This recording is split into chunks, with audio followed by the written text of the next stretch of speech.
Questo servizio è offerto da Fare, servizi integrati per l'impresa. Come far capire agli adulti il modo di comportarsi per evitare una truffa? E ancora, come far capire ai giovani che la strada non è un circuito? Domande diverse ma con una stessa risposta. In Piazza Montagnana sono scese in campo le associazioni del mandamento, tutte con un unico obiettivo: far capire alla popolazione come le autorità del territorio e i vari gruppi di volontariato agiscono per la loro sicurezza e, di conseguenza, per fornire agli stessi cittadini alcuni strumenti per la convivenza civile. Come si dice in questi casi, prevenire è meglio che curare. Noi oggi si voleva appunto portare i ragazzi delle scuole elementari e medie per dare una informazione sull'utilizzo dei primi veicoli a loro disposizione, quindi la bicicletta in primis e il ciclomotore, quindi l'uso della bicicletta con casco protettivo, il ciclomotore con il patentino, per poi arrivare alla vera moto. Quindi qui abbiamo una dimostrazione con la polizia locale che parlerà di sicurezza, con la Montagnana Soccorso o Croce Rossa Italiana che parlerà della sicurezza sia in strada, sia nei luoghi di lavoro, sia in casa.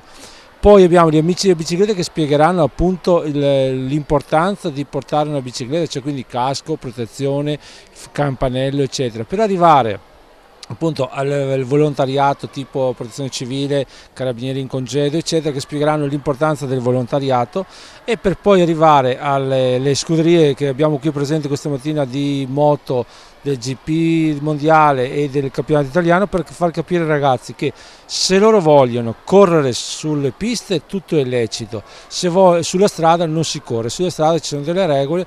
Perché? Perché la strada non è solo loro, la strada è di tutti. L'evento si è svolto il 19 maggio. Nel corso della mattinata sono stati coinvolti i giovani delle scuole del mandamento per trattare i temi relativi alla sicurezza stradale, mentre nel pomeriggio si è parlato di sicurezza per gli anziani per suggerire comportamenti giusti da tenere soprattutto in estate, quando le truffe, in casa e fuori, sono all'ordine del giorno.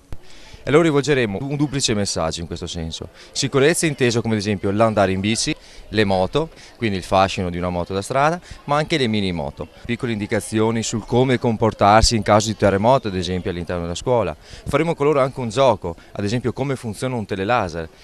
Il secondo messaggio importante che vogliamo dare ai bambini è il rapporto con la divisa. Imparare a capire che cos'è una divisa, che cosa rappresenta una divisa, distinguere una divisa.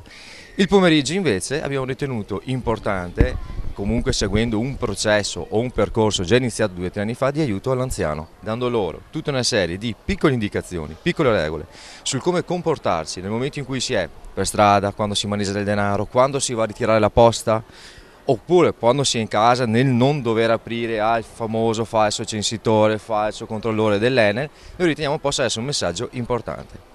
La serata poi concluderà con un momento un po' più ludico, nel senso che avremo l'intervento dell'IPA, che sta per International Police Association, che terrà un piccolo concerto. Un modo insolito ma funzionale di avvicinare i cittadini ai problemi reali della sicurezza, sin dalla tenera età, quando è naturale desiderare di imitare i propri beniamini sulle moto senza però avere la cognizione di causa dei rischi nei quali è facile incorrere.